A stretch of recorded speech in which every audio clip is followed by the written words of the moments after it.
So I've gone ahead and created a new franchise, the Amarillo Armadillos, and there's one problem with this team right now. Right now they're full of 0 overalls. There is only 0 overalls in this team. There is no one that can skate. There is no one that can shoot. There is no one that can pass. There is nobody on this team that can do anything. And I'm going to try to win a Stanley Cup with this team. So I'm going to be taking over as the GM for the Amarillo Armadillos for the next 10 seasons, and we're going to turn this 0 overall team right here into Stanley Cup champions. Now, of course, in order to do this, there's one clear thing that we have to do in season number 1, and it is not making trades, but just blatantly tanking. We are going to be the worst team in the entire league. We're likely not going to take a single shot this season. We're not going to score any goals. We're not going to win any games. We're not even going to stop at the trade deadline. We're just going to simulate the entire season. We're going to be the worst team in the entire league, and then we're going to drop from 1 to 3 in the draft because we all know that's going to happen. So let's not waste too much time here. Let's dive into season number 1 with the Armadillos. But there is actually one more thing we have to do. We have to be 5-on-5 focused. Even though we have 0 overalls, it's always important to be 5-on-5 focused. I'm really acting like that's going to make any difference here whatsoever. What's going to happen in game 1? 14-0. Honestly, 14-0 I would consider a victory for us. 12-0, I think that's a shutout. Okay, I don't think I've ever seen this happen when I try to do a video like this in franchise mode. I've seen it happen in season mode a handful of times, but the simulation is going to be freezing. So I have to restart to the beginning of the season and try to simulate once again. Normally in a situation like this, I would just add a new player to our team because we're doing some sort of spin the wheel video. Not today. Nope, I just have to retry to simulate the entire season because it's freezing. So as you can see, we're already off to a terrible start. Alright, so we actually might have to add some real NHL players to our team. 60 games in and we froze. So yeah, I'll give this one more attempt with only 0 overall players, but if we can't make it through the season, then we'll be adding some of the lowest overalls in free agency just to help us get through the season. No, I can't believe it. I'm absolutely stunned, and not at the fact that we actually got through an entire season, but we scored 1 goal. The Amarillo Armadillos scored 1 goal this season. I don't know how they were able to accomplish it, but they did. This team right here, this poverty franchise, is picking up 1 goal. Corey Trevor, 1 goal on 1 shot this season. He was perfection this season, minus the fact that he was minus 330. 1 goal on 1 shot. I don't know who we scored a goal against, and I don't really care who we scored a goal against. Actually, yes, I do. I need to know who Corey Trevor scored against. Like, just looking at some of the scores here, on average, we were allowing about 20 goals per game. Like, we were not close in any game this season. Every game was a blowout. With that being said, though, we scored 1 goal. And where did that 1 goal come? Now, the 1 goal we scored is coming against the Montreal Canadiens in a game we lost 14-1. There is no reason that we should have been able to score a goal in this game. But it happened all the way back on February 13th. So we're going to go to this game because I need to know who is in between the pipes. I need to know whether it was Montembeault or Dobish. I need to know which goaltender we scored against. Also, I just want to point out in this game, Lane Hudson had a hat-trick and 3 assists. Brendan Gallagher also had 4 goals. They low-key dominated in this one. But when it comes to goaltenders, Montembeault apparently did nothing. Okay, that is very interesting. Yeah, I guess we don't have to worry about that. We actually don't even know what the goaltender did. So I'm going to assume Montembeault was the guy we scored against, because I guess he was the starter for this game. He played 60 minutes. Montembeault is going to be the lone guy allowing a goal. But wait a second. Was it an own goal? It might have been an own goal. Okay, so I'm going to be honest. I have no clue what happened. Brendan Gallagher took a penalty 55 seconds into the 3rd period. That's when we scored our goal. Was it somehow an own goal scored, and then that's why Montembeault's stats weren't affected? Because it says that he didn't face any shots in this game, but somehow we scored 1 goal. I don't really know what happened. It's very confusing, but we're not going to worry about it. Corey Trevor somehow scored 1 goal with the team.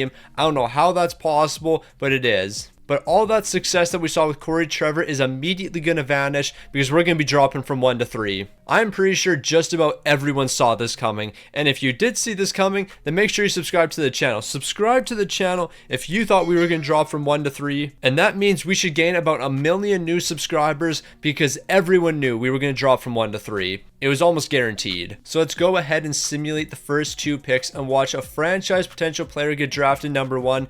Never mind, a franchise potential player is not going to be going number 1. A little bit surprised at that. I was fully expecting one. Now when it comes to the 3rd overall pick, we are not messing around here. I am not going to draft this guy that we have 0 scouting done on. There's a very high likelihood he has medium league potential, but I am not taking the risk. I also don't really want to draft a defensive defenseman 3rd overall, so I think we're going to go with this sniper right here. Lundqvist is going to be brought to the team. He was able to pick up 3 goals in 49 games, so he's not an elite sniper. He didn't even take a lot of shots. His shooting percentage sucked. Do we go with this guy? Because I am not 100% sold on him. You know what? Let's look at potentially making a trade here. Okay, now this could be the move. The 3rd overall pick sent over to the Ottawa Senators. We bring in Dylan Cousins. I'm going to play Dylan Cousins on the top line. I'm going to allow him to develop. Carter Yakimchuk is also going to be brought in. He's going to be a great defenseman for us in the future. He's likely going to be playing some top pairing minutes. But on top of that, we're also getting a 2nd round pick. I think that's better than potentially drafting a sniper that's not a great shooter. They're going to be rejecting this deal, but that's fine because I can take out the 2nd round pick. Is this going to be enough for Dylan Cousins and Yakimchuk? They're going to be rejecting it. What else do you want? Like, realistically, I'm willing to give up a 2nd round pick for next season. The 2 draft picks that we're giving up definitely aren't going to give us 2 quality players like this. Like, the 3rd overall is basically probably the equivalent of Yakimchuk, and then the 2nd round pick, well, that's not nearly enough for Dylan Cousins. But if we package both of these picks up, we can get both those players. This is an incredible deal for us. Now, when it comes to the player that the Ottawa Senators are going to be drafting, they're going to be going with Lundqvist, the player I was looking at, a 75 overall sniper, medium league potential. I'm not really sold on him, so I think we made the right move. So when it comes to our first official draft pick for the Armadillos, we're going to find ourselves a medium top 6 potential playmaker, beginning as a 64 overall. I could see this guy jumping into the lineup in just a handful of seasons. Now, when it comes to a future star goaltender for this team, we're going to have a couple options. We have this medium league potential player right here who is a 47 overall. However, as long as the player I want is still available with the 133rd, we're going to be walking away with another medium league potential player, and it looks like he is going to be available. Strong's going to be selected next, so we're walking away with 2 medium league potential goaltenders. Both of them are 47 overalls. I guess it's really going to depend on who develops the quickest. So Dylan Cousins and Yakimchuk, I think you guys are going to be 2 of the key players for us moving into next season. Because outside of you 2, we have nobody else under contract. So yeah, we're going to have to rely on you because we have no other options. Now, the Jack Eichel extension hasn't been added to the game quite yet, so Eichel is still going to be available here in free agency. And as much as Eichel would be by far our best player, I'm not really too sure if I want to be throwing an absolute bag at him. I mean, there's nothing stopping us from throwing a bag at him, so why not? Okay, so I'm trying to negotiate with Jack Eichel, and he's asking to be in the lineup every game, so he basically doesn't want to be scratched. And here's my 2 options. You'll play on the penalty kill, or you won't play on the penalty kill. Or at this point, I can't promise you any playing time, so obviously we're not going to go with that option. But I guess Jack Eichel, you're going to play on the penalty kill? That doesn't really answer your question. Like, you're asking to not be scratched, and my response to that was, you'll play on the penalty kill. So yeah, I guess we'll see how things go here. Jack Eichel, I'm giving you $13.85 million for the next 7 seasons. I'm basically promising you everything that you're asking for, except for the never scratch part, because for some reason it won't allow me to do that. But that's neither here nor there. Jack Eichel, here's the contract we're offering you. Hopefully you're going to be willing to accept that. Now, when it comes to everyone else here available, we're just looking for some cheap contracts. We just need a lot of guys that can play their role. And one guy that's definitely jumping out at me, Nikishin. I think we can turn him into an elite defenseman. 4.4 might seem like a little bit much, but I think we can make that work. So Nikishin, hopefully you're going to be willing to accept that deal. Also, if we're going to be bringing in Jack Eichel, we might as well bring in Tolvanen as well. We're going to need a sniper to pick up some goals, and I know Tolvanen will do that, especially if Jack Eichel's the primary playmaker. He'll be able to see a lot of success. And then who else do I want on the top line alongside those 2 guys? Well, Mason Marchment actually wouldn't be too bad. However, Patrick Laine is available, and Patrick Laine on the top line with Jack Eichel, he would be able to pick up some goals, but I think we're actually just going to go with Mason Marchment. We have Tolvanen for the first line already. Mason Marchment, you want to be a top 6 forward? I guess I can give that to you. So this is what we'll do with Mason Marchment, 5.5 for the next 3 years. Hopefully he's willing to accept immediately, but that doesn't look like it's going to be the case. But just because he's not accepting immediately doesn't mean we're not going to be walking away with him. But now that we have those core guys locked down for our team, let's go sign a lot of depth pieces. And who are those players going to be? Well, Zamula, here's 3.5 for the next 3 seasons. He's going to be accepting immediately, so he's going to be the first player we're picking up in free agency. Duhaime, I think you could be a great bottom 6 piece, so here's $2 million for the next 2. Scott Laughton, you're a stick on the ice legend, so here's 1.8 for the next 2 seasons. Bobby McMahon, I think you're about to have an incredible season, so I'll bring you to the team for $2.6 million. Stick on the ice hot take, which I don't think is really going to be that hot. Bobby McMann's picking up 55 points this season. Watch Bobby McMann excel this season. He's going to absolutely dominate. He's going to be incredible in Toronto's top 6. Jack Drury, I'll give you 1.9 for the next 2 years. Kiviranta, I think I could use you on the bottom 6, so here's 1.1 million. And then while we're at it, how about we bring in Stick on the Ice legend Michael Carcone, 1.1 as well. When it comes to a couple of our right wingers, we'll bring in Alexei Torpchenko, 1.9 for the next 2 seasons. I'm looking to bring in Vladimir Tarasenko. I know he's looking for 5.6 million, actually 5.7 million, but I still feel like we can get this done. We're gonna have a lot of cap space, so I'll even overpay for you. $6 million for 1 season. I'm giving you a no trade as well. Hopefully you're gonna be willing to join. On top of Tarasenko, Riley Smith, I know you're 35 years old, but at 1.8 million, I'm not gonna turn you away. And I think to finish off the forward core, we only need to bring in one more player, and AJ Greer. I know you're only a 78 overall, but you can play some 4th line minutes for me. So our forward core is set, and now we have to bring in some defensemen. Nikishin's already going to be one of them, but who else are we going to be bringing in besides him? Well, how about we bring in Scott Perunovich for 2.2 million? Jake Bean, I can throw 1.7 million at you for the next 2 seasons. Luke Shen, you might be 36 years old, but for 2.5 million, that's really not that bad. Mancini, I could see you being a really good 3rd pairing guy for us, so here's 1.8 for the next 3 years. And then when it comes to one of our other right defensemen, we're probably going to make a trade. Until that time, we will sign some goaltenders, and Jacob Markstrom, I can throw a bag at you. We have more than enough money to work with here. So here is 6.5 million, and then I'll guarantee you to be our starting goaltender. So Jacob Markstrom, you can be our starting goaltender, $5.6 million for 1 season. He's going to consider some of his other offers, even though he doesn't have any, so that doesn't really make any sense. Eric Comrie, I can bring you in to be the backup for 1.7 million. And then Fedotov, I'll give you 1.4 to play in the AHL for me. So after signing all those players, we still have to hear back from Jack Eichel. Is Jack Eichel going to be joining the team, or is he going to be heading elsewhere? So we're off to a great start. Nikishin's going to be joining the team. Vladimir Tarasenko is going to join the team. Jacob Markstrom's going to join the team. Mason Marchman's joined the team. But is Jack Eichel going to be joining the team? Okay, Tolvanen's joining as well. But we're focused on Jack Eichel, and it looks like Jack Eichel is going to be joining. So he's going to be joining the Armadillos.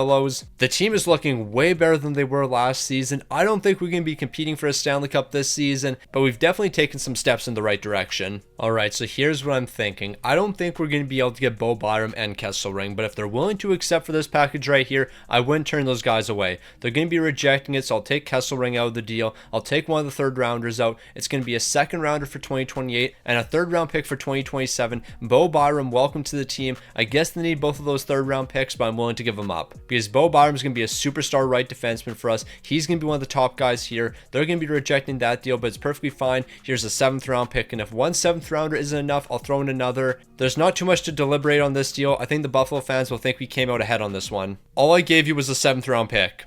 That was all I added to the deal. Buffalo's bugging like usual. Now, when it comes to a Bo Byram extension, what's he looking at? He's only looking at 2 seasons right now. How about we make that 3 seasons at 6.5 million? I think you'd be willing to accept that. So Bo Byram, that's what we're going to be offering. I know you're not interested in signing an extension, but I'm thinking that deal might persuade you. And it looks like that deal was enough to persuade Bo Byram to join the team. So our defense is set, our offense is set. I don't think we're going to be able to make the playoffs this upcoming season, but crazier things have happened. Also, I'm just going to sign a handful of guys to 2-way contracts just so we have some players in the AHL. Now, season number 1, of course, was an absolute disaster, but that's because we only had 0 overall players. Now, we don't have those 0 overalls anymore. We have a team of all 80 overall players, even a 95 overall in the team in Jack Eichel. When it comes to the defense, that actually doesn't look terrible. A lot of these guys are going to continue to grow over the next couple of years. Then when it comes to goaltending, 87 overall Jacob Markstrom, I know you can hold it down for this 1 season. Now, I'm not really expecting us to be contending for a Stanley Cup this season, but I would like to see us at least make the postseason. Okay, I'm not gonna lie, I think I might be stupid and I might have just completely skipped the trade deadline. Yeah, so that happened. I just completely overlooked the trade deadline, which was today. Simulated through it. Honestly, I didn't even realize I did that, but yeah, the Armadillos are not looking terrible right now. We currently have a 35-26-2 record. Although that's only good enough for a wild card spot in the Central Division, when it comes to the entire league, we're not looking terrible. 14th in the entire league, a 35-26-2 record, as I just said. 3.29 goals per game isn't terrible. 2.95 allowed could definitely use a little bit of work. But you know what? I like where the Armadillos are right now. I wasn't expecting us to do anything crazy in season number 2. But you know what? I think we're exceeding expectations a little bit. Never mind, our second line is atrocious. It would have been kind of nice if I stopped at the trade deadline so we could adjust this, but you know what? It is what it is. We're currently in a wild card spot. I think there's a good chance that we can make the postseason. Why on earth has Eric Comrie not won a game so far? And why has Jacob Markstrom basically played every game? I know I have you set as the starting goaltender. That didn't mean you're supposed to play every game this season. Is he going to be playing all 82 for me? Because if he is, that's a little bit wild. I know I promised that you'd be the starting goaltender. I didn't mean for every game. So yeah, since we can't make any trades because I missed the deadline, we're just going right to the end of the year now. So to finish out the season, we don't have to worry about the Armadillos because they are going to make the playoffs. 12th in the entire league, a 45-33-4 record, 3.41 goals per game, 2.98 allowed. I think 2.98 is actually one of the better defenses in the league, and it looks like it is. We probably have like the 10th best defense, and I can certainly work with that. Jack Eichel, 97 points. He's going to be leading the way. Dylan Cozens, 85 points. What a great trade that was. Dylan Cozens up to an 86. I think after this season he's probably gonna be like an 88 overall. Bo Byram 71 points, Mason Marchman 69 points, Tarasenko 67 points, but he's -5. Aren't you playing first line minutes for me? What are you doing, my guy? I need you to be better than that. Meanwhile, when it comes to goaltending, Jacob Markstrom, he played 77 games this season at 37 years old. I already know what's going to happen in the postseason. We're going to get smoked by the Edmonton Oilers because Jacob Markstrom is going to have nothing left in the tank. Bro is going to be absolutely exhausted for this run. Like, bro is 37 years old. Why is he playing 77 games?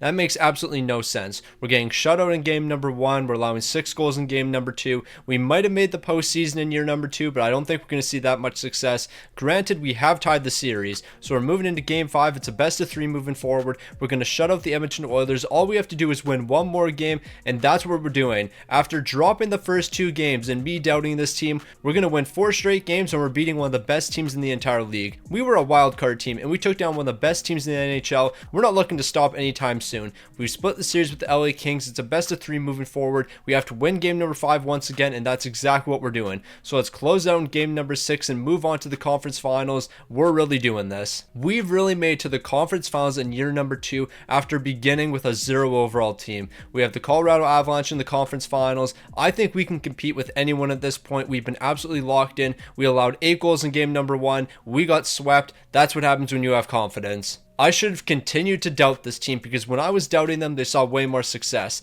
The second I believed in them, this is what happens. The Florida Panthers are Stanley Cup champions. I don't think anyone's surprised at that. But yeah, never have faith in your team. It just never works out. When it comes to our postseason scoring, Jack Eichel is really good. 19 points. Vladimir Tarasenko, 15 points. He had 10 goals. Riley Smith, 12 points. Bo Byram, 11. Dylan Cozens, 10 points. So I'm curious to see what your overall is. And you are up to an 88 overall now. You're going to be a key player for us on the top line with Jack Eichel. I think all we have to do is get you a superstar sniper. Tarasenko is going to be leaving the team. Tolvanen, I'm going to keep you on the second line, but I do need to get you a better centerman.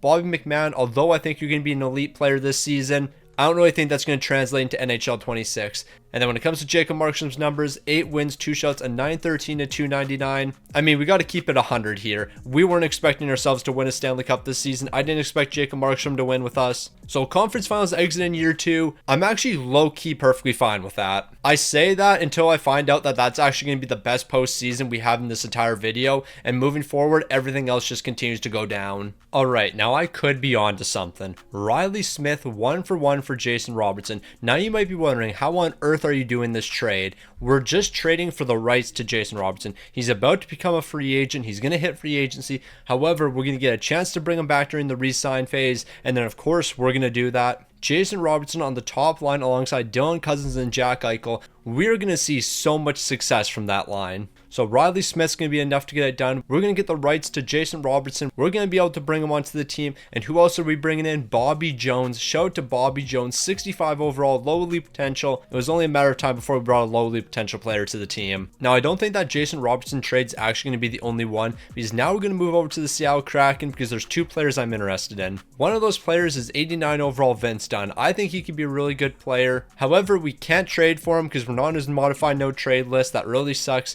Jared McCann, we're also not on his modified no trade list. So never mind. We're not going to walk away with either of these players. But who can we get instead? Well, how about stick on the ice legend Brandon Carlo? He's about to hit free agency. Toronto hasn't given him a deal. So I'll give you a 4th round pick for Brandon Carlo, and then I'll re-sign him to join the team. Now, if you think these deals are incredibly unfair, you have to remember, Tampa Bay traded for the rights to Jake Getsel before he hit free agency, and all Tampa had to give up in order to get him was a 3rd round pick. So these trades in reality aren't that wild. I mean, the Riley Smith trade was wild, like that shouldn't have been accepted. But this one right here, not crazy. Now we have $43 million in cap space, so re-signing is going to be very easy. We're starting with Jason Robertson. He's looking for 7 years, but how about we do 8 years? Because if I can lock you down for the next 8 seasons, you're going to be sticking around for the rest of the rebuild. We'll keep you on the team until you're 37 years old. Jason Robertson at 37 years old might not be ideal, but he's going to be an elite player for us up until he's probably about 35. So here's $10.8 million for the next 8 seasons. Brandon Carlo, I don't want to do as long of a deal with you. You're looking for 6 seasons, but at this price tag, we can 1000% do that. Like, we're going to be looking at about $5 million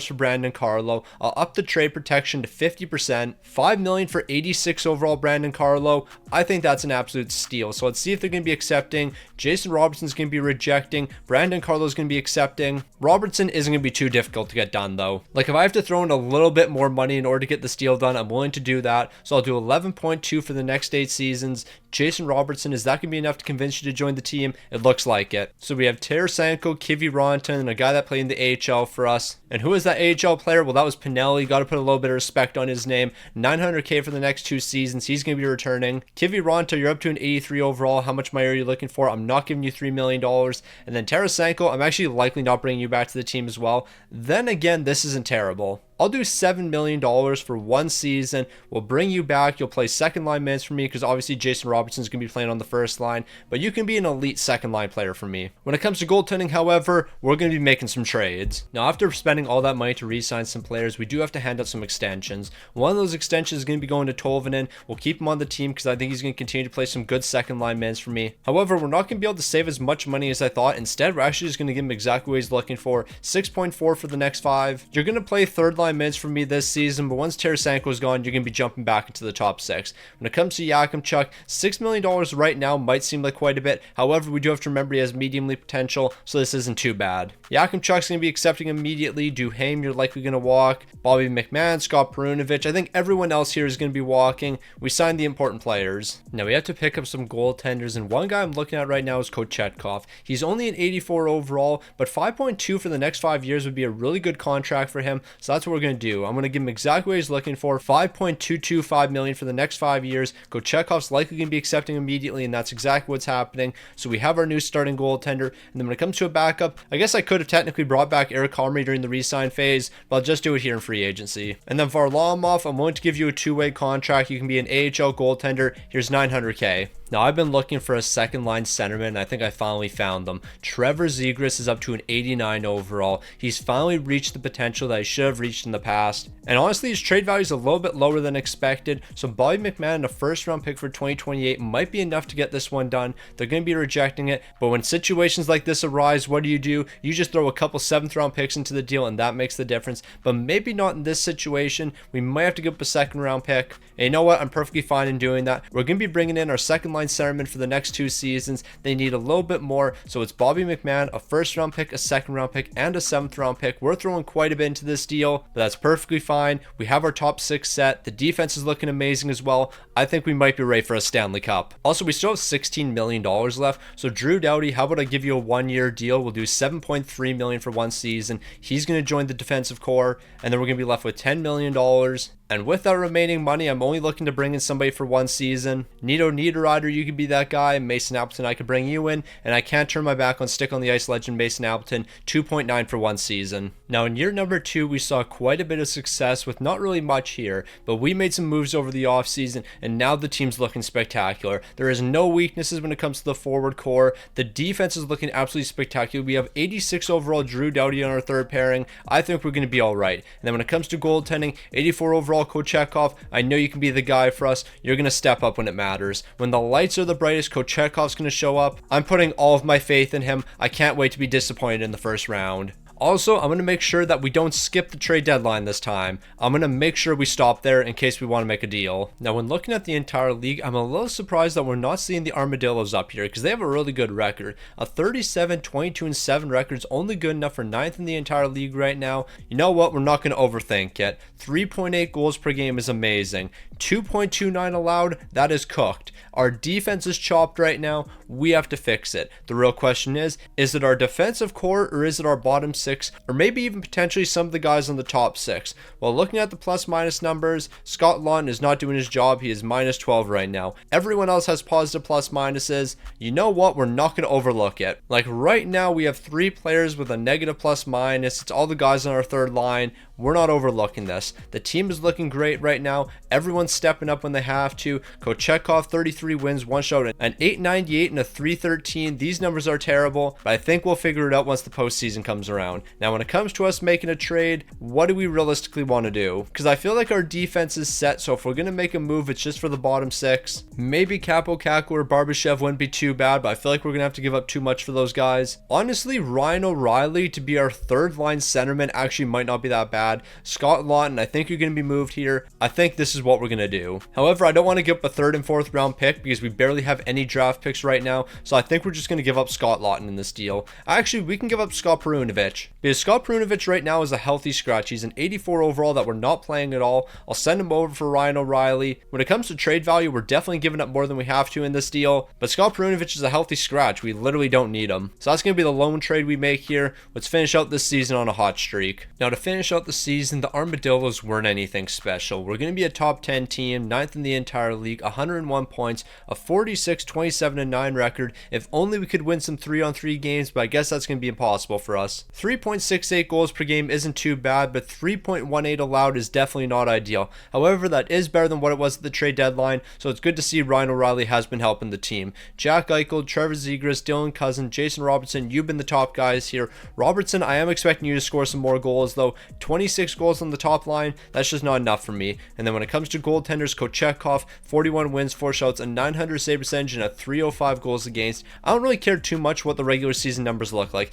The only thing I care about is the postseason numbers. If we're going to be taking on the Chicago Blackhawks in the first round, we better be prepared for Connor Bedard. Like, y'all can't get caught lacking here. I need some elite defense and some elite offense from you guys. You made it to the conference finals last season, and that set the standard. The standard for this team is at least the conference finals. And so far, things have been looking really good. Are we going to sweep the Chicago Blackhawks? We're off to an incredible start. Now, hopefully that incredible start can continue. We're taking on the Winnipeg Jets. Now, Winnipeg was one of the best teams in the entire league. So if we want to be the best, we definitely have to beat the best. And Winnipeg is certainly putting some pressure on us right now. Luckily, after dropping the first 2 games, we are going to be responding with 2 straight victories of our own. It's a best of 3 moving forward, so game number 5 is going to be the most important one, and we're going to be able to steal that one away. Game 6 is the next important one, and we have to win that one as well, and that's exactly what we're doing. So we're back in the conference finals, but we're not going to go out like we did last time. We're going to win in the conference finals, and we're going to advance to the Stanley Cup final because the Armadillos aren't messing around anymore. A sweep over the Dallas Stars to send us here. The Armadillos aren't playing anymore. In season number 3, after starting with a 0 overall team,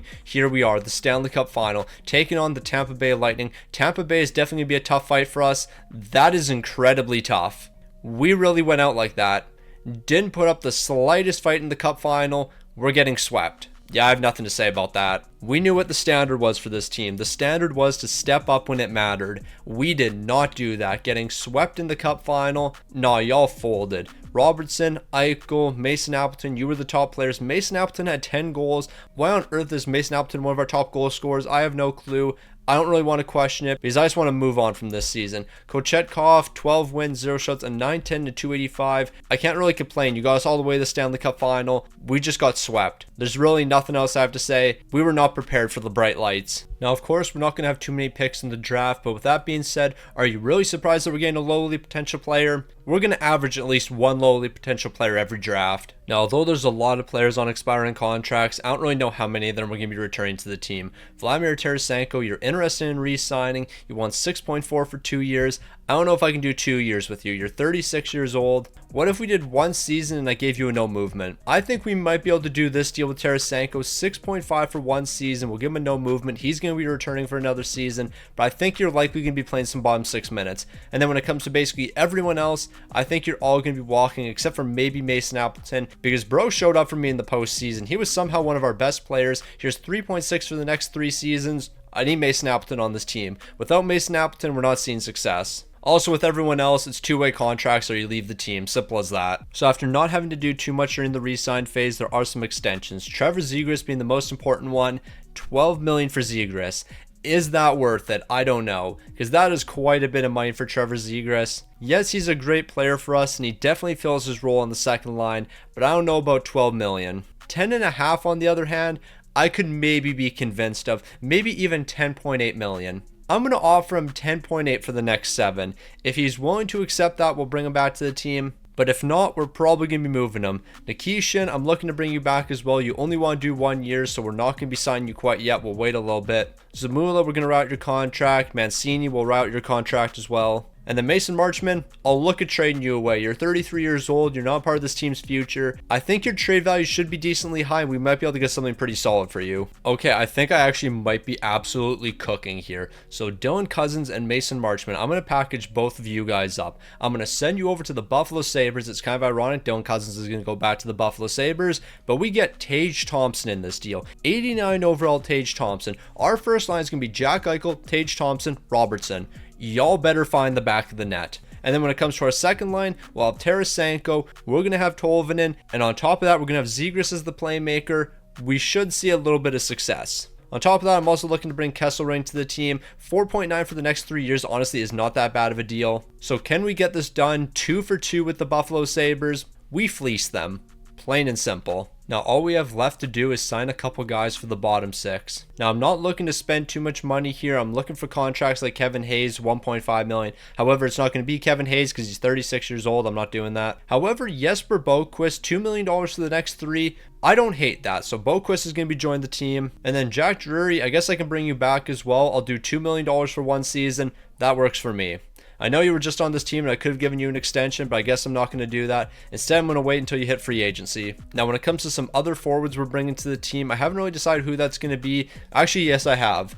$975K as an 80 overall. Grajovic, yeah, I'm bringing you to the team. I'm not really contemplating that deal too much. And then Colton Dach, I can bring you to the team as well. You're a 79 overall, 25 years old. You're probably not going to turn into a superstar, but you can be a great bottom 6 player. And then when it comes to the final couple signings, what are we going to be looking at? AJ Greer, you're only looking for $1 million. Once again, I could have re-signed you, but I didn't. Now I'm going to pick you up in free agency. I'm low-key all over the map when it comes to some of these signings. And then Keegan Colasar, you're looking at a 3-year deal at $1.9 million. I can make that happen. So our forward core, defensive core, and goaltending is set. We just need a couple of the young guys to take the next step, and then we're going to be looking at a Stanley Cup. So looking at this team right now, you might be thinking the bottom 6 looks a little bit weaker than last season, and you would be correct in that statement, but the top 6 looks even better, and that's all we care about. We are going to ride with the top 6 and our top 4 defense. I mean, even our third pairing looks really good, but I'm mainly talking about this top 4. This is looking absolutely spectacular, 0 weaknesses whatsoever. And then when it comes to goaltending, Kochetkov, just play good during the postseason. You can post a goals against above 3 during the regular season. I don't really care what you do in the regular season. When the postseason comes around, that's when you turn to a god. Now, why am I not surprised? With a 43-20-1 record, that's not going to be good enough for first in the entire league. And why is that? Because the Winnipeg Jets have to be ahead of us. Granted, they have played 5 more games than us. So truthfully, if you're playing 5 more games than us, you should be ahead of us. But the Armadillos, in reality, are the best team in the entire league right now. Jack Eichel, 35 goals and 48 assists for 83 points. Jason Robertson, 72. Tage Thompson, 68. Our first line is looking like a super line right now. When it comes to the second line, they're playing their role, and that's really all I can ask for. When it comes to goaltending, Kochetkov, 34 wins, 3 shots, a 908 and a 291. If we're going to make any changes here, it's probably in addition to the bottom 6 or something. It's not going to be anything crazy. And you know what? Steven Stamkos is interesting. As long as they're willing to retain half of his contract, I can bring him in for the bottom 6. Actually, you don't have to retain half his contract. We have $13 million in cap space. So I'll give up 2 third-round picks, and that might be enough for Steven Stamkos. He's going to bring some great goal scoring to the bottom 6. That's not going to be enough, so I'll have to throw in a 7th-round pick. But we're not really giving up anything valuable in this deal. Steven Stamkos is going to be a game changer for us. I guess I should have double-checked to make sure he hasn't signed an extension,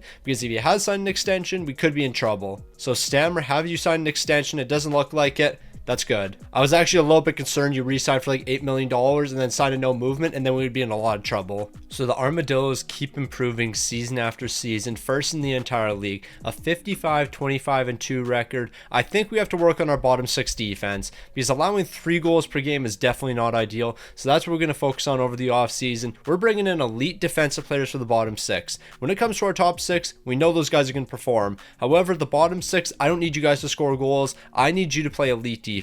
Kochetkov, 42 wins, 3 shots, a 906 and a 296. I need you to take the next step in the postseason, but not only do I need Kochetkov to take the next step, I need the entire team to take the next step. I need everyone to step up when it matters. We have Utah in the first round. So we know what we have to do. We have to make it back to the Stanley Cup final. We have set a pretty high standard for the Armadillos, and we have to live up to that standard. We've exchanged the first 2 games, but then we dropped game number 3. Luckily, we're going to be responding. The offense has been non-existent so far. Why are we just not scoring goals at all? We're about to lose in the first round, aren't we? After making 2 great deep runs, this team is somehow going to choke after winning the President's Trophy. Honestly, that just kind of makes sense. And it's not even like it's in the defense letting us down. We are not scoring goals right now. We're going to lose this game 2-1 or something. Never mind, we're going to win it 3-1 and we're off to game 7, but the point still stands. Where is the offense? Like, the offense just hasn't been doing anything so far. We do have a chance of making it to the second round though, but we have to win game number 7. We are not winning game 7 if we continue to do this. Yep, we are losing this one 4-1. Stanley Cup expectations, and we lose in game 7 of the first round.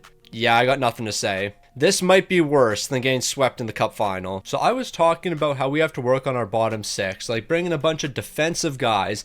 I don't know if that's the move anymore, because when it came to the postseason, not only were we not good defensively, nobody scored goals. We were not scoring goals whatsoever. Jack Eichel took 23 shots and didn't score a single goal for me. Nobody performed. Goaltending, it was actually really good. Kochetkov, 3 wins, 1 shot, a 925 and a 228. I asked you to step up, and that's exactly what you did. Nobody else did though. And that's kind of the problem. Alright, if things couldn't get any worse for us, I think we drafted multiple medium 7th potential players. Yeah, all of that good luck we saw in the first couple seasons, it's all gone now. Everything is trending in the wrong direction. Alright, so Nikishin, of course, I want to bring you back to the team. You're one of our top defense. I'm just hoping you're looking for something reasonable, and this is more than reasonable. $6.5 million for probably the next 4 years. I'll even up your modified no trade clause to 50%, and we'll actually take a couple thousand away from that. So 6.3 for the next 4. That's a great deal for our top defenseman. Steven Stamkos, you can be leaving the team. Zamula, maybe I keep you around. You're only looking for 6.2 million. I could probably do like 5.7 million. And you know what? Maybe we can do less than that. 5.5 for the next 4. He's going to be a second pairing defenseman for us. And then Kesselring, I might just write out your contract because I think you only have 1 year left. You might have 2 though. And then when it comes to everyone else, we're replacing all of you guys because we're headed in a different direction. Now we spent a little bit of money during the re-sign phase, but now it's time to spend a lot of money. Tage Thompson, $14 million is questionable. I'm going to keep it a stack. But is it really? You're 31 years old, you're under contract for this season. If I want to keep you around for the rest of the rebuild, I believe I have to do 5 years, but I don't think we're going to be able to do that. Plus, in 5 years, I don't know what type of a player you're going to be. So maybe we just do a 3-year deal, but I get rid of the no movement. If we get rid of the no movement, we can probably do 14 million for the next 3. You're still going to be playing on the top line with Jack Eichel and Robertson. I feel like this makes a lot of sense for us. And you know what? We actually might be able to save quite a bit of money here. 13.5 million for the next 3. We're going to take the risk with Tage Thompson. I mean, it's not really that much of a risk. And then Bo Byram, you want 15 million. I'm probably going to trade you because I don't want to do that. So this is what we're going to do. Bo Byram, I'm going to send you over to the Calgary Flames. You are an 89 overall. I just want to point this out. He is an 89 overall, 28 years old. We are going to trade for Zane Parekh, who is a 90 overall and 23 years old. Somehow, Bo Byram's trade value is high enough where we actually might be able to get some draft compensation. I'm not 100% sure if we'll be able to, but yeah, we're getting Zane Parekh and a second. How does that work? You know what though? I'm not going to question it. We're building a pretty solid defensive core. Zane Parekh, Yakimchuk, Brandon Carlo, Nikishin, Zamula. We have Michael Kesselring as well, but we're probably going to write out his contract, but he has 2 years left. We have a really good defensive core. Now we're going to make one more trade before we start bringing in players for the bottom 6. 2 second rounders for Slafkovsky, $7.6 million for the next 4 years. We can definitely find a way to make that work. I'll throw in our second rounder as well for 2030, so it's going to be 3 second round picks for Slafkovsky. Now we're just bringing in defensive players. I'm just going to go to free agency, find the highest rated defensive players, and that's who's going to join the team. I'm not even too worried about overall here. Just give me forwards that can play defense. That's all I'm worried about. I have no clue if this logic is going to work or not. It probably won't, but we're just going to pray that it somehow makes a little bit of sense. So we'll start with this guy who's 25 years old. He's a 78 overall. I don't care if he's a 78 overall. Apparently, he's really good defensively. What are his defensive attributes? He has 4 stars in defense. He can win faceoffs. He has good defensive awareness.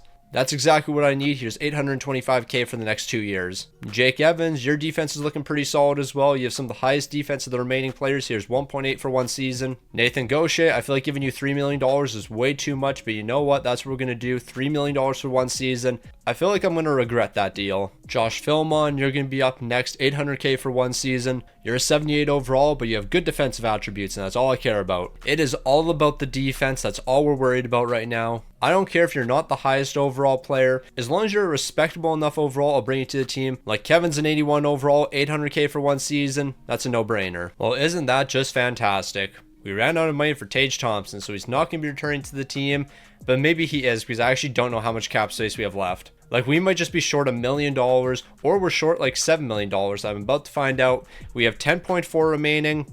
We're going to play a little bit risky. Tage Thompson, I'll re-sign you after this season once the salary cap goes up. Is this a smart move? No. Do not do this. So we know what needs to happen here. The top 6 has to lead us. We need elite offense from these 6 guys. And then when it comes to these 6 guys, play some of the greatest defense I have ever seen. When it comes to our defensive core, I know for a fact these guys can hold it down. And when it comes to Kochetkov, he's going to step up when it mattered. Also, we're having Strong be our backup this season. He's a 77 overall, medium elite potential. He's starting to live up to the hype. But until he can take over as our starter, we're going to be sticking with Kochetkov. Alright, so it appears that my logic is not really working. Yes, we're first in the entire league, but we've allowed 186 goals. That's 2.82 goals allowed per game. That's definitely not one of the best in the entire league. I guess it's not that far off. It's the 6th best in the entire league. So maybe our defense isn't quite as bad as I thought it was. Like, I was thinking it was absolutely chopped. Maybe it isn't quite as chopped as I thought. However, it probably wouldn't hurt if we made an adjustment for the bottom 6. Nathan Gaucher, I have no clue how you have 20 goals so far, but you know what? I'm not going to question it. I feel like we have to make one change to our team. I don't know what that change is going to be, but I think we need an elite player on the bottom 6 that is also pretty solid offensively. Normally, when you think of those types of players, you're talking about superstars, but we need to find one that's like an 83, 84 overall. So this is the trade I'm looking at. Kingerski, you're with the Washington Capitals. Right now, you're looking not too bad. 4.5 stars in your defensive attributes. You're an 85 overall that can also produce offensively. I'll give you the best prospect on our team, which really isn't that great of a prospect, but I'll also give you 2 4th round picks as well. They're going to be rejecting that deal. That's perfectly fine. Here's a 5th round pick as well. I am giving you all the valuable picks here, and it looks like you're going to be accepting. So that's going to be the lone trade we make. I don't think we really need to do anything else. We're the best team in the entire league right now. We just have to step up in the playoffs. Now, we were rolling to finish out the season. First in the entire league, a 56-20-6 record. The Dallas Stars weren't too far away from us, though. Only 3 points back, so we better watch out for them. Our offense is better, but their defense is better. I think these are 2 evenly matched teams, but we're not going to match up for a while. I shouldn't really say that. We're more than likely going to match up in the second round, so we better be prepared. But first, we have to get to the second round because we didn't do that last postseason. The numbers are looking great from Kochetkov. He's playing amazing, but Kochetkov's not the guy I'm worried about. I'm worried about every player on our forward core. I need all of you guys to step up. We have Winnipeg in the first round. We all know it's going to happen. Like, of course, we're taking on the Winnipeg Jets in the first round. We know what absolute disaster is about to happen here. We're probably going to win the first 3 games and then choke after that. We're going to lose 4 in a row. I can see it all happening. Never mind. We're actually going to sweep the Winnipeg Jets, and the offense has been rolling, but so is the defense. This team's actually stepping up. I'm not used to this team stepping up, and look who we're taking on in the second round. The Chicago Blackhawks, not the Dallas Stars. So maybe we don't have to be worried about Dallas. I mean, we definitely don't have to be worried about Dallas, but Chicago beat Dallas, meaning they're going to be an elite team, so we better watch out for them. We're down 3-1 the series. Let's pretend that didn't happen. Maybe we should have just taken on the Dallas Stars. Maybe that would have been a better option. Luke Kunin's picking up the first goal of the game. Mason Appleton's responding in the second period. Where is the top 6 that were paying $18 billion? Well, they are non-existent. Like, literally non-existent. They did nothing in this game, and we're eliminated in Game 5. You know what? I don't care who wins the Stanley Cup here. I need to see these postseason numbers, because that was ridiculous. The guys that we are paying the big dollars are not showing up for me. Jason Robertson had 10 points, Eichel 10 points, Tage Thompson 10 points. Okay, maybe they did step up. Nobody else did, though. Tolvanen, I think I'm going to trade you because you've low-key been letting me down so far in the video. You're -7. We can't have that. Mason Appleton, you had 2 game winners, but you're -2. You know what? I'll look the other way because at least you had 2 game winners. But no, what are we doing here? Like, seriously, what are we doing? Slafkovsky, you had 2 points. Trevor Zegras, you had 1 point. You were supposed to be the primary playmaker on the second line. You didn't even have a single assist in 9 games. Why am I paying you $10 million? Like, seriously, why am I paying you $10 million? That might turn out to be one of the worst deals I've ever handed out. Kochetkov, 5 wins, 1 shutout, a 919 to 274. These numbers aren't quite as good as last season, but if the offense can't score goals, who cares what your numbers are? Like, we're not going to win every game 1-0. So I need good offense and good defense. We got neither of those things. Also, in case you were wondering, the Calgary Flames won the Stanley Cup, but we don't care about that. We are focused on the Armadillos and winning them a Stanley Cup. All right, so waiting with Tage Thompson. That didn't work out for us. He now wants $16 million, and ideally I'd like to do a 5-year deal with him. He wants $17.7 million. So Tage Thompson, I think we're going to end up losing you. We're going to be losing Tage Thompson. Jack Eichel, I don't know how many years you have left, but you've been here for a long time. You have 3 years left because it's counting last season as 1 currently. Yeah, we're about to be in a really tough situation. Also, with us basically having no picks whatsoever, we're going to take a flyer on this guy right here. He's going to have medium league potential, 59 overall, 18 years old. Kenny Wilm, I don't think you're going to develop in time, so I don't think you'll end up being our goaltender, but instead you're going to be a trade piece. Now, I could have made a couple trades at the draft to free up the money for Tage Thompson, but you know what? I just don't want to be committing $16.9 million to him. I don't think that makes sense for us, especially at 32 years old. So Thompson's gonna be leaving the team. We probably should trade him away, but you know what? It is what it is. Nathan Gaucher, why on earth would I give you a no movement in your final 2 seasons? Like, that just makes absolutely no sense. I'll do like $2.5 million for you, and then I'll give you a modified no trade or something. Okay, maybe 2.5 is a little bit low, but I could do like 2.75 for the next 3 years. You were actually a decent enough player on our third line, but outside of you, I don't think we're going to bring anyone else back. A couple of these guys are getting up there in age. A couple aren't fitting the roles that I thought they would fill, so we're just going to let them walk. I mean, Fillmore, I'll definitely do a 2-way contract with you, and then Colton Dach, if we could do a 2-way contract with you, I'd love that, but I'm not giving you 1.4. That's just not happening. Now, we have to cook up some big deals in free agency. Like, we have to change the roster up quite a bit. So Kesselring and Tolvanen are both going to be sent over to Utah. We're bringing in Iginla, 86 overall. We know for a fact he's going to score goals on the second line. That's what we're bringing him in to do. We're also going to free up a little bit of money in this deal, and that's what we need to do because this is not going to be the only deal we're making. Unfortunately, this package isn't enough. I'll throw in a 3rd rounder. If I have to throw in a 1st round pick, I'm willing to do so, and I think we might be doing that. But we're going to try another 3rd round pick in this deal first because if this gets accepted, then we can hold on to our 1st rounders. We're throwing in our 1st round picks. I mean, I guess I shouldn't say picks as in plural. It's just going to be pick. Our 2031 1st round pick, and that's going to be enough to get this one done. Now, before we make any more trades, Kingerski, I traded for you last season. I didn't expect you to have a big role with this team, but moving forward, I think you might be a top 6 player for us. So I'm going to give you 3.6 for the next 4 years. You're going to be a really cheap player. You're an 86 overall. I think that deal makes a ton of sense for us. Now, when it comes to this next deal, we're definitely downgrading an overall. We're trading away 87 overall Brandon Carlo for Zachary Davis. He's an 83 overall, drafted 5th overall, but he's going to be a good defensive defenseman for us, and he's going to have a higher ceiling than Brandon Carlo, considering Brandon Carlo is going to start regressing. This package right here isn't enough, so we'll just throw in some draft picks. When in doubt, just throw in a million draft picks and you'll eventually be able to get the deal done. I'll throw in a 2nd rounder. That's not quite enough. I'll throw in a 3rd round pick as well. I'm kind of expecting us to have to throw multiple 3rd rounders in, and it looks like that's going to be the case. So hopefully this package right here is going to be enough. They're saying no. I understand we're not fitting your trade block,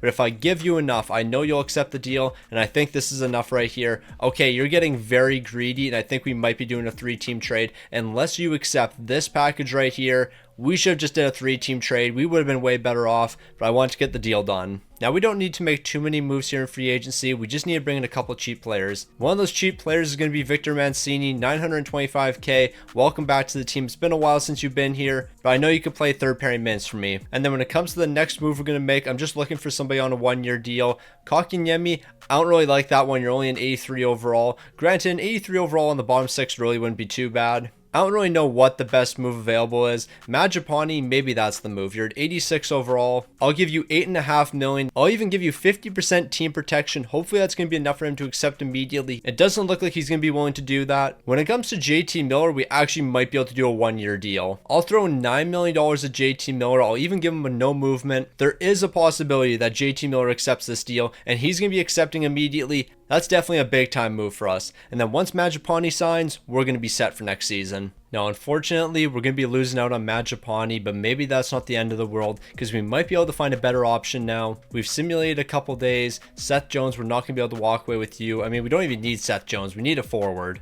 Nazem Kadri, is there any way I can convince you to accept a 1-year deal? I'll do $7 million with a no movement, so I'll give you way more money than what you're asking for. I'll give you a no movement that you're not even looking for. Is there any chance that we can convince Nazem Kadri to join the team for 1 season? Also, Jim Montgomery is going to be our associate coach, so I think we're going to be set in that department. But Nazem Kadri, can I convince you? Yes, I can. We're looking to win a Stanley Cup next season. We are looking to get back from all the disappointment. It's time for us to finally win one. Now, we had to make some tough changes to the team, but you know what? I think they're going to be working out for us. Granted, losing Tage Thompson is going to hurt quite a bit, but we have JT Miller on the bottom 6. We're going to have Nazem Kadri on the bottom 6. Nathan Gaucher is going to be on the bottom 6. That's going to give us a lot more scoring. And you know what? We're actually going to do lines like this. Mason Appleton, I want you on the 3rd line. You've been performing great for me. Even though you're 34 years old, you still step up in the big time moments. When it comes to our defense, I think this is looking pretty solid. And then when it comes to goaltending, Kochetkov, this is likely your final season as the starter. I think Strong's going to be taking over next season. So if this is your final season, you better go out with a bang. I want to see you win me a cup. Also, when it comes to Strong, I guess it wouldn't hurt if we gave him an extension. So how about we do 2 years at $2 million, a nice little 2x2 with him. Even if he doesn't become the starter next season, that's still a contract we can work with. Now, I really liked how the team was performing, so I didn't bother stopping at the trade deadline. There was no changes I wanted to make to the team. Although we're second in the entire league with a 53-25-4 record, I just want to point something out. We had the best offense in the NHL at 3.82. When it comes to our defense, that was also one of the best in the NHL, 3rd best to be exact. We had a better offense and a better defense than the Montreal Canadiens. Somehow they were ahead of us in the standings, but we're not going to worry about it. Robertson, he was great this season, 98 points. Jack Eichel, 92. Iginla, you filled your role on the second line, 74 points, but more importantly, 32 goals. That's what I need from you. And look at Nazem Kadri playing some bottom 6 minutes, 32 goals. That's what I needed. I needed players like him to step up. Kochetkov, you're playing great like usual, and potentially your final season with the team, can you win me a Stanley Cup? Can you help us beat the Winnipeg Jets, who will likely lose to in the first round because they're the Winnipeg Jets? I was feeling so confident heading into the postseason, and then I realized who we're taking on the first round. We're playing the Winnipeg Jets. We don't stand a chance in this series. Nope, we're somehow going to lose this. Yes, we have tied the series up after losing the first 2 games, but that doesn't mean anything. We're not even jumping into Game 6. I know it's going to happen. We're going to lose. Who could have seen this coming except for absolutely everybody? The Winnipeg Jets are so good in NHL 26. It doesn't matter what year it is. This team always finds a way to win. But can we really talk about how we allowed 9 goals in a playoff game? Like, seriously, we had one of the best defenses in the entire league, and y'all allowed 9 goals in a postseason game? Yeah, we kind of deserve to lose, not gonna lie. But you know what? Even if we did deserve to lose, not to the Winnipeg Jets. Why is it always the Winnipeg Jets? There was one time we beat them in the first round, and you know what? Those were the good old days. It was the good old days when we could beat the Winnipeg Jets in the first round after being the 2nd best team in the entire league. Kadri, you led the way in scoring. You know what? These numbers are so bad. Goaltending is going to be terrible. Yeah, I have nothing to say. I have been speechless a handful of times in this video, but this one might be the worst out of all of them. Now, the only thing that would possibly be worse than us losing in the first round is us not getting a lowly potential player in the draft, but you don't have to worry. We're getting a 58 overall lowly potential player who also is a gem. so we're going to be bouncing back. However, we only have 4 years left, so the odds of that man jumping into the lineup, very low. So JT Miller, Mason Appleton, Mancini, Boquist, all of you guys are going to be walking. We're losing all of you guys, but honestly, I can live with that. And then when it comes to these rookies, I'm not even going to bother with them either. Everyone here is going to leave the team. We're starting fresh. I mean, we're not really starting fresh. We're going to be running back with basically 90% of the same team. But yeah, there's going to be a lot of things changing. Now, we have $24 million in cap space, and when it comes to extensions, we have even more than that. We have almost $30 million. However, I still want to save as much money as possible. So here's the plan. Yakimchuk, I'm going to bring you back to the team, but I'm looking for around $6 million. I'll give you a no movement as well. We don't have that many years left in the rebuild, so giving you a no movement actually makes a lot of sense. Yakimchuk, welcome back. Also, Bobby Jones, it looks like you're ready to jump to the lineup. I'll do a 3-year extension. I'll do $1.5 million, and you can play some fourth line minutes for me. So Bobby Jones, welcome to the team. I'm going to need you to play some big minutes. Meanwhile, Kochetkov, I'll actually run you back for one more season because then you'll enter free agency. So even though I thought last season was the last dance for him, he's getting one more. Now, when it comes to free agency, I have an amazing plan. And what exactly is my plan? Well, you see some of these RFAs, I'm interested in a handful of these players. A lot of these guys would be great additions to the team, especially Ekman. 90 overall, he's only looking for 10.7 million. I think there's a very good chance I could bring you to the team. So just watch me cook, because we have to remember, we basically have no players in the organization right now. And with that being the case, our first round pick should have a lot of value. It's actually not quite as much as I thought it would be, but it still might work. So we're going to head over to the Columbus Blue Jackets, and I'm willing to give you my first and second rounder. You give me Ekman. And with his trade value not being ridiculously high, I think we can probably pull this deal off. They're going to be rejecting it. I'll throw in a couple more draft picks. We're going to be adding a 90 overall to this team that's already looking incredible. Now we just need pieces for the bottom 6 and third pairing defense. And then of course, when it comes to Ekman's contract, it's not going to be too bad. I'll do 10.7 for the next 4 years. Welcome to the team. So these are the last couple moves we're making before we head into next season. Tyler Bertuzzi, here's $4.5 million for 1 season. We also need to bring in one other forward. I don't know who that forward's going to be. Jonathan Marchessault, I'm not going to go with you because you're looking for too much money. Bjorkstrand, we probably could bring in, but how about we go with Podkolzin instead? I'll do 2.5 for the next 2 years. He can play some fourth line minutes. And then we have to bring in one defenseman. Just give me somebody who's going to be really cheap, ideally under $1 million. But you know what? Stick on the ice legend Henry Jokiharju, $1.1 million. I can certainly do that. So now that we have our entire team, I'll go ahead and sign a handful of guys to 2-way contracts just so we have some players in the AHL. Alright, so in the past, we have learned what not to do. We don't know what we're actually supposed to do yet because we have never won a Stanley Cup. But you know what? You have to learn through failure, and this team has failed a lot. They have learned exactly what they have to do.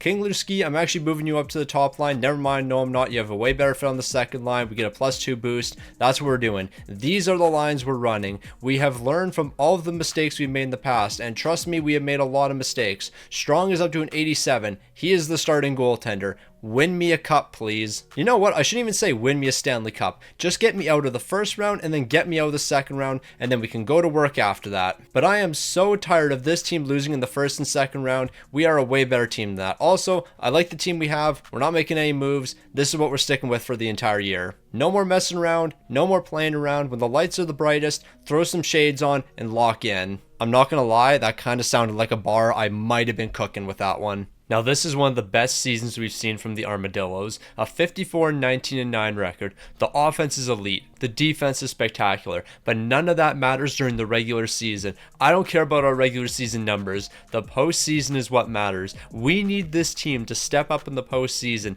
They are yet to do that besides I think season number 3. In season 3 we were able to make it all the way to the cup final. But you know what, we're not focused on the past, we're focused on the present and the future. And when it comes to the postseason, do we run Kochetkov, a 17-1 record, 5 shots, a 951 and a 132. Yes, Strong was clearly our starting goaltender, and he posted an 897 and a 289, 5 shutouts. This is a tough one. Like Kochetkov, yes, you're 2 overalls lower, but look at these regular season numbers. I feel like we're going to make the wrong decision. We're going to go with Strong, but if he falters at any point during the postseason, we'll turn to Kochetkov. We're taking on the St. Louis Blues in the first round. I guess we're going to find out pretty quick whether we're going to falter or not. No, like real talk, Kochetkov's numbers were incredible. We lost game number 1, we allowed 5 goals. Okay, just like that, Kochetkov's the goalie moving forward. I don't care if we won game number 2. We're not messing around. Kochetkov, moving forward, you're the starting goaltender. Strong, all I needed was one game from you, and now we know who's the starter moving forward. So I've turned auto rotate goaltenders off, so Kochetkov's going to be the guy moving forward.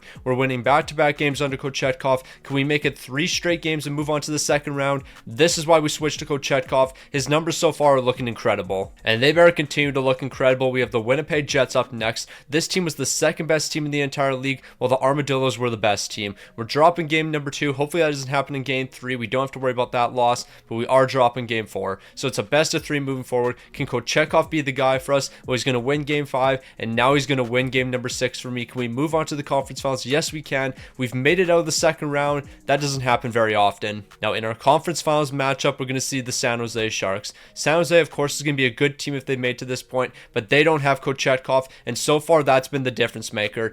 Do we re-sign Kochetkov now? Like, Strong's our goaltender moving forward, but Kochetkov is looking elite right now, and he just led us all the way to the Stanley Cup final. It's going to be very hard to turn my back on Kochetkov when he's been dominating like this. Like, in theory, there is no reason we should turn away from Kochetkov. But you know what? We have to win the Cup final first. We have to win the Stanley Cup here. We can't get ahead of ourselves. And you know what? I think we might have gotten a little bit ahead of ourselves. We're splitting the series with the Devils. Game 5 is the most important game of the video. Can we win this one? We're winning it in overtime. Close this out in Game 6. If we go to Game 7, we're going to be losing. I don't want to go to Game 7, and we don't have to worry about it. The Amarillo Armadillos are Stanley Cup champions, all thanks to Kochetkov. No, like, that's actually wild. We started strong for the first 2 games, and after he completely sold in game number 1, we switched things up. But on top of switching goaltenders, Jason Robertson, Jack Eichel, Kinglerski, I was not expecting these numbers from you guys. Carter Kinglerski's up to a 90 overall. He's got 3 X factors. Bro is absolutely locked in. Trevor Zegras was looking amazing, but let's look at these goaltending numbers. Kochetkov, 15 wins, 0 shots, a 920 and a 233. You're the reason we won, because look at Strong's numbers. This ain't it. Like, bro completely sold in the postseason. He's supposed to be our starting goaltender moving forward. I low-key want to bring back Kochetkov. I think bringing back Kochetkov might be the right decision here, barring the price, of course, because I don't really know how much money he's going to be looking for. Granted, we're only paying Strong $2 million, so maybe we can do this.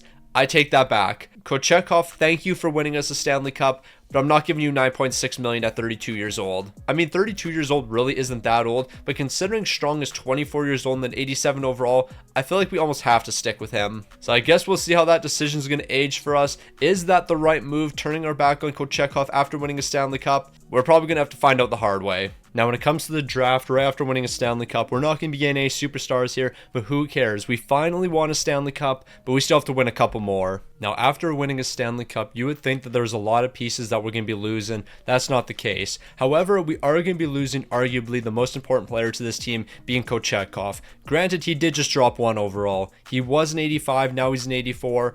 Maybe losing Kochetkov isn't the end of the world. Bryson, maybe I can bring you back on a cheap deal, and 2.6 actually isn't too bad. I'll do 2.5 for the next 3 years. I think that's going to be enough to convince you to rejoin the team. Cole Bolduin, I can bring you in to play AHL minutes for me. Here's 900k. And then Tyler Bertuzzi, you're going to be walking. Now, when it comes to the final 3 seasons, I don't think we can worry about players aging out. So Jack Eichel, although you're 35 years old right now, and I'm going to keep you on this team until you're 38, I'm not worried about that. I'm going to keep you on this team. We'll do 12.4 million. I don't really understand how your contract interest isn't a little bit higher, considering this is exactly what you're asking for. But you know what? It is what it is. Jack Eichel, hopefully you're going to be willing to accept that. Nikishin, how much are you going to be looking for? 8.5 million. I can certainly do that. But of course, I want to save a little bit of money, so how about we do 7.5 for the next 5 years? I think that's a great deal for him. Slafkovsky, I'm hoping we can do around $9 million.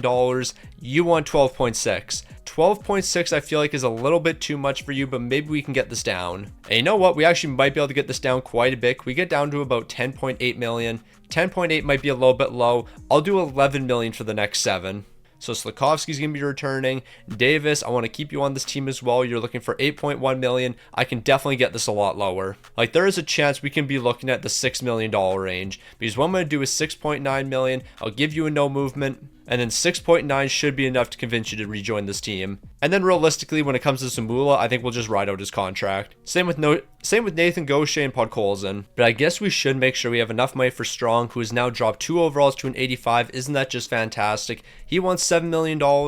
I'll do like 6.8 with a no movement in your final season. Hopefully that's going to be enough for you to rejoin this team, but maybe I don't do a no movement. How about we do a no movement with a modified no trade, 50% team protection, just in case he completely folds on us, then we do still have the opportunity to trade him away. Now, when it comes to free agency, we have $13 million to work with. So what am I looking at doing? Well, I want to bring in a backup goaltender. I'm not going to go with Samsonov. Instead, I'm going to go with this guy who has low star potential, but he's already an 80 overall. Here's $850K for the next 2 seasons. I think that's an absolute no-brainer. And then who can we bring in for 1 season on an incredible deal? Well, Siegenthaler is available, and Siegenthaler would actually be perfect. So that's what we're going to do. Siegenthaler here is 8.1 million. I'll give you a no movement as well. I only need you for 1 season, and you can fit the role. And then when it comes to a forward, Brett Howden, why not? So I'll do 4.1 for Brett Howden, and that's going to be the 2 signings we make. We're ready to repeat. All right, thanks Siegenthaler for rejecting my contract offer. Jack Eichel, thank you for rejecting. Everything is crashing down. But you know what? Jack Eichel rejecting might not be the end of the world because we do have 7 elite forwards. So if we lose Eichel, we can replace him. Also, I guess we're going to have to go with Christian Kyrou instead of Siegenthaler. Here's 1.9 million for the next 2 seasons.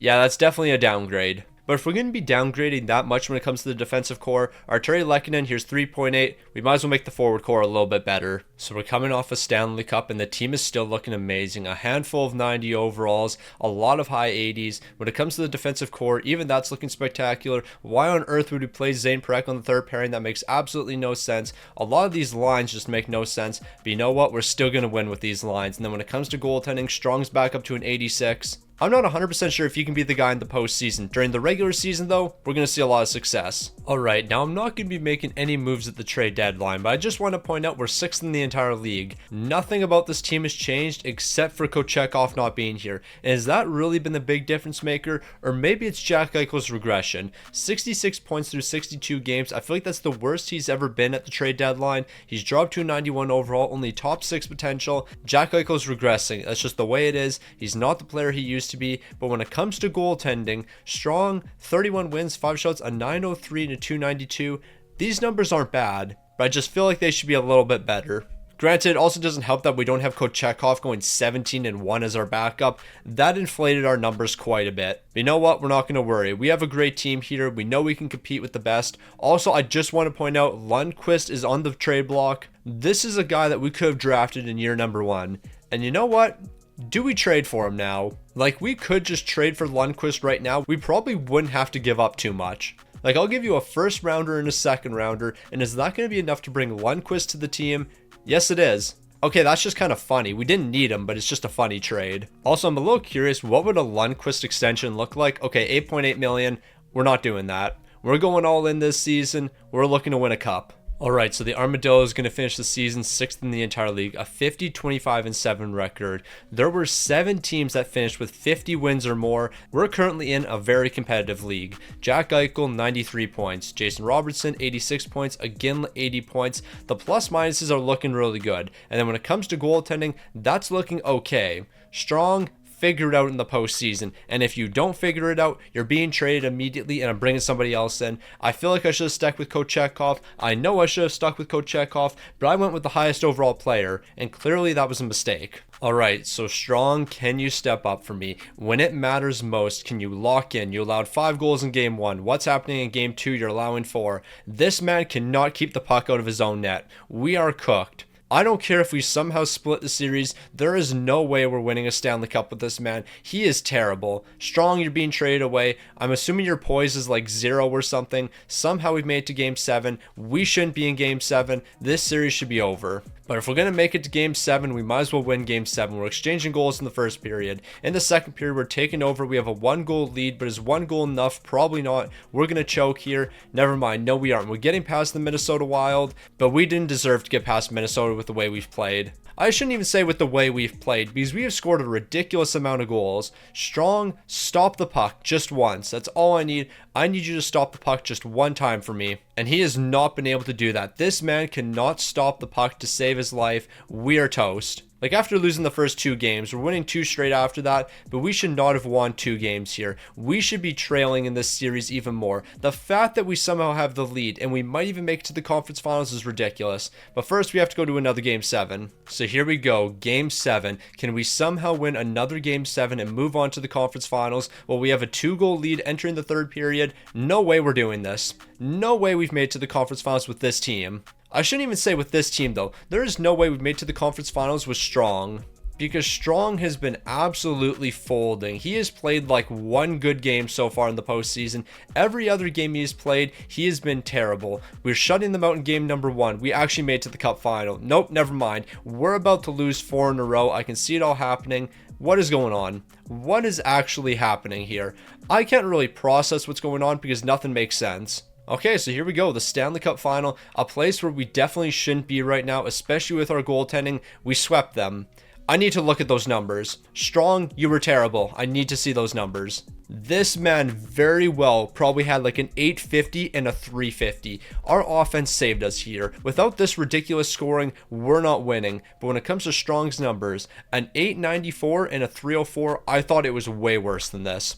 Like, there was so many games where you allowed 5 goals, even 6 goals. We went back to back with Strong putting up these numbers. I don't even know what to say. We definitely shouldn't have won this season. This was the stupidest win of all time, but we've now won back-to-back Stanley Cups, so there's only one thing left to do, and that's three-peat. Before we attempt to three-peat though, Jack Eichel, are you willing to sign like a 1-year deal with us? He wants $12.2 million for 1 season. I'll give you a no movement. I think that would be enough to convince you to join the team for 1 final season. I just can't see you rejoin the team for another season after this one. So Jack Eichel said he's ready to run it back for 1 more season. If we want a three-peat, we're going to need him on the team. Now, we didn't have a first or second round pick, so we were just looking at later round draft picks. And with those later round draft picks, we weren't able to get anything notable. But at the end of the day, who cares? We've won back-to-back Stanley Cups. We're going to win another 2 to finish this video off, and we're finishing with a 4-peat. So we have $10 million to work with. Zamula's looking for an extension, but obviously we can't bring him back to the team. We just don't have the money to do so. I mean, technically we do. He only wants $8.4 million,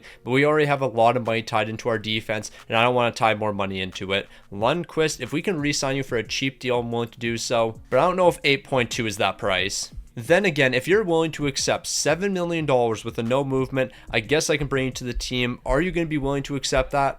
Okay, I wasn't expecting to bring Lundqvist in, but I guess we're going to be keeping him. And if I'm being honest, that's probably the only player we're going to be holding on to. Now, I would like to run the exact same team for the final 2 years. However, I'm not sure if Jack Eichel is going to be here for the final season. But who do I want here for the final season? Zane Parekh. We need to make sure this guy's going to be returning to the team, so we're going to throw an absolute bag at him. And what is that bag going to look like? Well, probably about $13 million for the next 8 seasons. That's going to leave us with $9 million, so maybe there is a chance that Jack Eichel returns for 1 more season. But he's at 37 years old, realistically, how much money can he ask for? Now, during free agency, we're not going to be doing a lot here. We only have $2.6 million, so what I want to do is just sign some players to some really cheap deals. We're going to start with Tuukka Markkanen. We'll do 1.4 for the next 2 seasons. He can play third pairing minutes for me. And then when it comes to a forward, we just need to bring in somebody for like $1 million. Ideally, we can do 2 years with them. And Otto Stenberg, I think you can be that guy. 1.8 for 2 years. I think that's an absolute steal. Now, we've won back-to-back Stanley Cups with this questionable team right here. But I shouldn't say this questionable team, because the forward core is amazing. The defensive core is absolutely spectacular. The only questionable part about this team is Strong, because he has put up some weird numbers. During the regular season, I can't even say he's been good. Yes, he's been winning us games, but an 898 and a 289 is not good. And then a 900 and a 304 is not good. And then when we get to the postseason, we pulled him in year number 1 because he looked terrible. And then year number 2, he also looked terrible, but we won with his terrible numbers. So Strong is an elite goaltender that doesn't perform like an elite goaltender. He doesn't put up good numbers, but I think he's won some awards. Like, he's won a William Jennings and 2 Stanley Cups. So is he elite or a complete fraud? I don't know, but he's our goaltender, and that's all I know. Now, for the second season in a row, the Armadillos aren't going to be finishing first in the entire league. However, last season when we finished 6th in the entire league, it somehow worked out for us. Jason Robertson, 84 points this season. Iginla, 83. Jack Eichel, 77. Yes, he's not the player he used to be, but he's still putting up some really good numbers. We have amazing scoring throughout the entire lineup. Strong put up numbers this season. I still wouldn't call these good numbers, but watch him put up even worse numbers in the postseason, and we somehow see success because that makes so much sense. We're taking on San Jose in the first round. Let's see what this team can do. Nah, because real talk, there is no way that this Armadillos team should see this much success when Strong is putting up absolutely terrible numbers. Like, he is putting up horrific numbers, yet we're somehow still winning games. Then again, we've just lost back-to-back games. Hopefully we're not losing 3 games in a row, because that would put us in a terrible spot, and we are in a terrible spot. Game 6 elimination coming up. We've won back-to-back Stanley Cups. We can't be losing in the first round. So it all comes down to this game right here. Can we stay alive? Otto Stenberg's picking up the first goal of the game. In the second period, we're doubling down with 2 more goals. We have a 3-1 lead entering the third. That should be enough, and it looks like it will be enough. Now we have game 7. The only problem we have heading into game 7 is Strong didn't play terrible in game number 6. So can he play 2 good games in a row? I highly doubt it, but I guess we're about to find out. Can Strong put up back-to-back decent performances? I'm not even talking superstar performances. I'm just talking decent performances. And you know what? That's back-to-back wins, back-to-back 2-goal games. Nah, Strong might have finally figured it out. Like, not very often can he go 2 games only allowing 2 goals. That's a historic moment for Strong. Granted, if you look at the first 2 games of the postseason, 2 goals allowed here, 1 goal allowed here. And then in game number 3, he only allowed 2 goals. Maybe I'm just completely yapping. Maybe I'm disrespecting Strong a little bit too much. Maybe he's an elite goaltender and I've been sleeping on him. That's back-to-back big wins. Can we get 3 big wins in a row? No, we can't. We're dropping 2 straight games. So it's a best of 3 moving forward. Who's going to win game number 5? It looks like it's going to be us. Let's close it out in game 6 and move on to the conference finals. We scored 11 goals. We have all the momentum in the world, and we're not looking to stop anytime soon. The Edmonton Oilers are going to be the next team up. They don't have Connor McDavid anymore. They don't have Leon Draisaitl. This is a completely different Edmonton Oilers team, but you know what? It looks like they're still competing. We're down 3-1 in the series. We got ourselves a pretty big hill to climb. Let's just take it one game at a time. One great strong performance at a time. You can't make this up. Leon Draisaitl, I guess, is still on the team, but I asked for a great, strong performance, and we got absolutely dominated. 3 straight goals in the third period doesn't change anything. We're losing 7-5.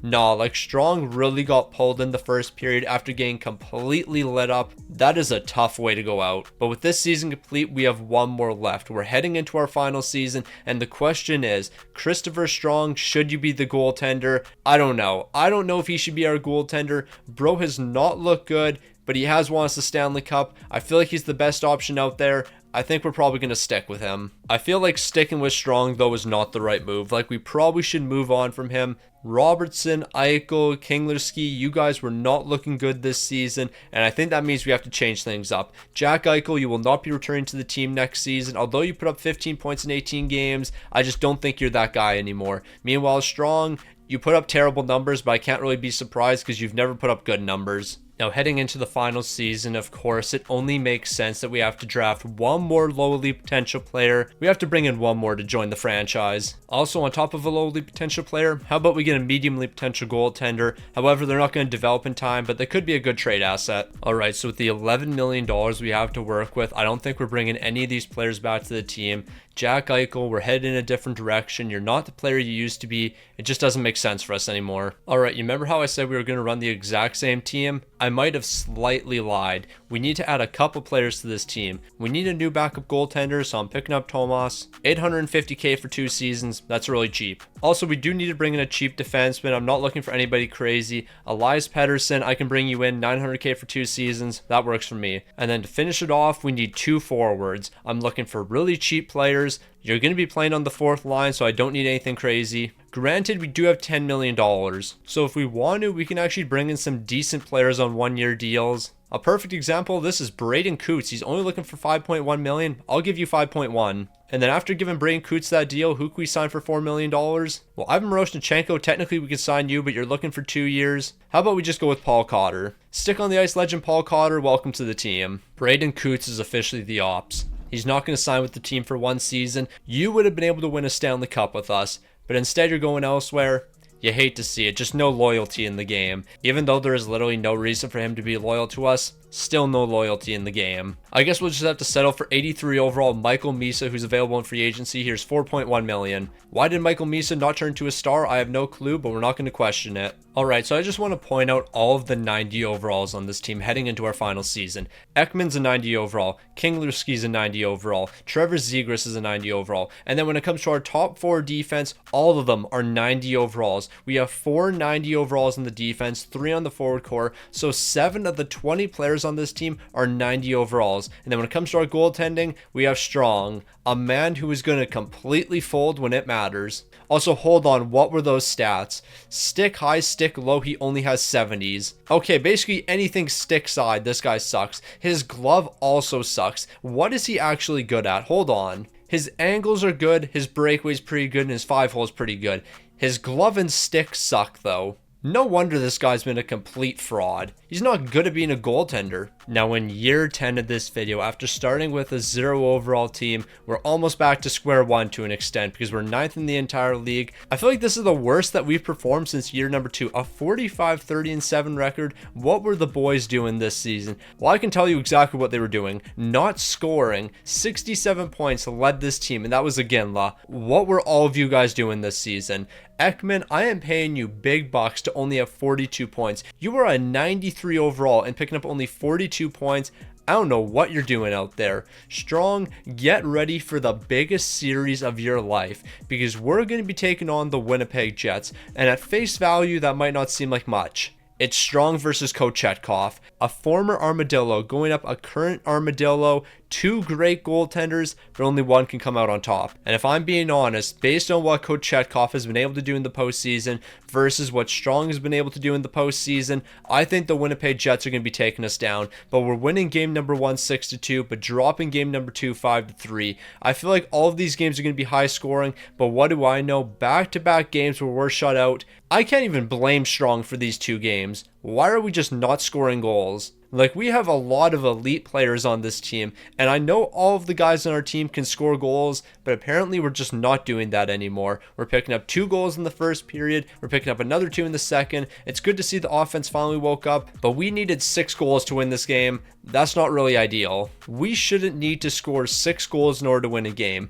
I mean, technically we only need to score 5 goals to win that game, but that's neither here nor there. We shouldn't have to score that many goals in order to win a game. After being shut out in 2 straight games though, it's about time this team starts scoring. In the first period, we're going to be exchanging 2 goals apiece. Moving into the second, Kinglerski's going to be picking up a big time goal. Can we hold it down in the third period though? Yes, we can. 6 goals once again. I can't wait for the offense to dry up in game 7. After completely dominating the past 2 games and picking up 12 goals across the past 2, watch us get shut out in game number 7 for our 3rd time being shut out in this series against the Winnipeg Jets. It all comes down to one game. Who is going to win the most important one? Well, Josh Waugh is going to be picking up the first goal of the game. Ryan Lindgren's picking up the second goal of the game. Who could have predicted this? Getting shut out in game 7. Josh Waugh and Lindgren are both going to pick up another goal in the third period. But in 3 of our 4 losses, we got shut out. I don't care that we allowed 4 goals in this game. Strong, you're not going to face any blame. All the blame is on the forward core for being shut out in 3 of our 4 losses. So just like that, 10 years are complete with a 0 overall team.